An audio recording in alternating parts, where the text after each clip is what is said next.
Vous écoutez Europe 1, il est 9h30. Le journal des médias avec Thomas Joubert. Bonjour Thomas. Bonjour, à la une ce matin, Rémi Pfimelin contre-attaque après le pré-rapport du CSA sur son bilan à France Télé. Le cuisinier Thierry Marx flingue Top Chef sur M6. Et puis Moundir va doubler un personnage d'une série américaine. Et on commence donc avec la contre-attaque de Rémi Pfimelin après les fuites du pré-rapport du CSA sur le bilan de France Télé. Rapport accablant dont on vous parlait hier matin. Le document critiquait à la fois les programmes et le management, allant jusqu'à s'interroger sur l'existence de France 4 et de France O. Après ces fuites, Rémi Pfimelin s'est entretenu avec le président du CSA hier pour demander un démenti. Le conseil a alors précisé qu'il s'agissait d'un document préparatoire qui ne saurait préjuger de sa position collégiale définitive. Rémi Pfimelin s'est également fendu d'un courrier adressé aux salariés de France Télé. Il a tenu à défendre son bilan et surtout, il tacle sévèrement le Conseil supérieur de l'audiovisuel, parlant de méconnaissance des antennes et de l'organisation. Selon lui, ce pré-rapport émet des affirmations erronées ou caricaturales et relève également d'une ingérence dans l'information.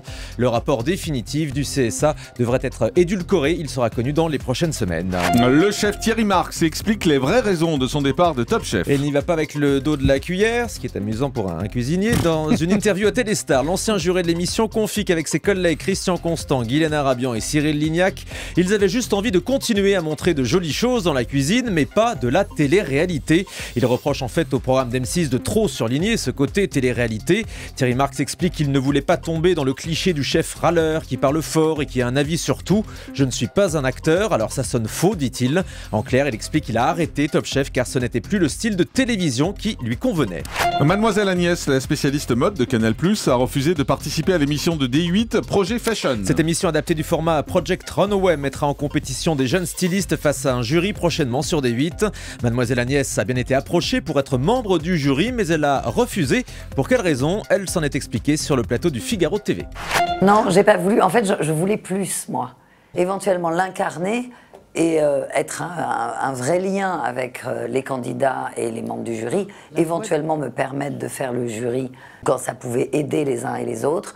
Et voilà, je pense qu'à la direction de D8, ils m'imaginaient vraiment dans le rôle de jury et de profiter de la légitimité que je peux avoir dans ce milieu et moins du côté présentatrice. Je pense que ça doit être le côté quadra. Voilà, et au final, l'émission a été confiée à Absatoussi, la chroniqueuse du Grand 8.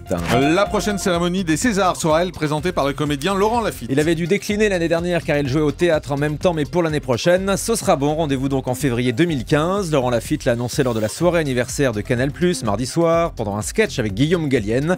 Laurent Lafitte s'était fait remarquer lors des précédentes cérémonies en venant remettre des prix, et puis également quand il avait présenté les Molières en 2011. Le tournage de Camping Paradis perturbé par les intempéries. La série avec Laurent Ournac était en tournage à Martigues. Le quotidien régional La Provence raconte qu'un fort coup de vent a provoqué des dégâts matériels sur le camping où la fiction est tournée. Des arbres ont été déracinés, des décors arrachés, des caravanes se sont retrouvées sur le toit. Le tournage va pouvoir reprendre normalement. Et puis Moundir se lance dans le doublage pour une série américaine. Oui, l'aventurier de Koh-Lanta révèle à TV Magazine qu'il a été embauché pour doubler la voix d'un personnage de The Walking Dead, la série qui met en scène des zombies. Il doublera donc un méchant dans la 5e saison de la série qui sera diffusée en France sur NT1. Et puis on connaît la date du dernier épisode du Mentaliste. La chaîne américaine CBS a confirmé hier que la 7e saison serait bien la dernière. Elle sera plus courte que les précédentes avec seulement 13 épisodes. Et le final sera donc diffusé le 18 février prochain aux États-Unis. À voir l'année d'après en France, donc sur TF1. Nico Sayagas décoré par la médaille Sangor. Il s'agit de la plus haute distinction de la francophonie. La médaille lui a été remise hier des mains de l'ancien président sénégalais Abdou Diouf. Elle récompense les personnalités qui se distinguent dans la défense de la diversité culturelle. Nico s'est dit ému et honoré. Bah oui, c'est normal. Un maire Front National porte plainte contre Libération. Fabien Engelmann, maire de Hayange en Moselle, a déposé une plainte après la mise en ligne par le quotidien d'une conversation téléphonique personnelle de l'élu qui est soupçonné d'irrégularité dans le financement de sa campagne. Une conversation téléphonique enregistrée le 21 août dernier entre le maire et l'ex-première adjointe. Fabien Engelmann estime que c'est une atteinte à la vie privée. Selon lui, il s'agit d'un montage. Et puis une nouvelle disparition, la disparition de la prise Péritel. Oui, cette fameuse prise C'est vrai apparue dans les années 80 triste, hein derrière les Qu'est-ce téléviseurs. qu'on va en faire tous nos cordons? J'en ai au moins une vingtaine. Bah je sais pas. Ah Ça bon servait à Des cerceaux brancher effectivement. Oui, pourquoi pas. Ça servait à brancher tous les appareils périphériques, donc les décodeurs, les consoles de jeux. Cette prise va disparaître. Libération explique ce matin que dans le cadre de la simplification relative aux entreprises, les fabricants de téléviseurs ne seront plus obligés de prévoir la prise sur les appareils. C'est la prise HDMI maintenant qui a remplacé C'est ça. ça, ouais, ça a remplacé. Mais non, ça, moi, Julie, j'en ai vous toujours connaissez par des cœur. Péritel en place. Oui, mais Oui, on vrai, les a toujours. Vous en avez aussi, non? De quoi? Sur ma télé? Oui, Non, j'en ai plus. Ah, vous avez plus de Péritel, vous? Non, Bah, mais ma télé, maintenant, c'est terminé. elle est récente. Elle date de quand, la vôtre? Bah, j'en ai plusieurs, mais. Oui, celle en noir et blanc, oui. Allez, on termine avec... Vous en avez plusieurs? Bah, Vous oui. payez plusieurs redevances, j'espère? Bah, on paye par domicile, non? Vous êtes sûr? Bah oui, Ouais. j'en paye 2.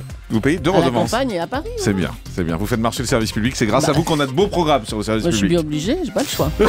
On termine avec le chiffre du jour. Entre 40 et 60 euros, c'est le prix qu'il faut débourser pour assister à la prochaine cérémonie des Miss France le 6 décembre prochain à Orléans.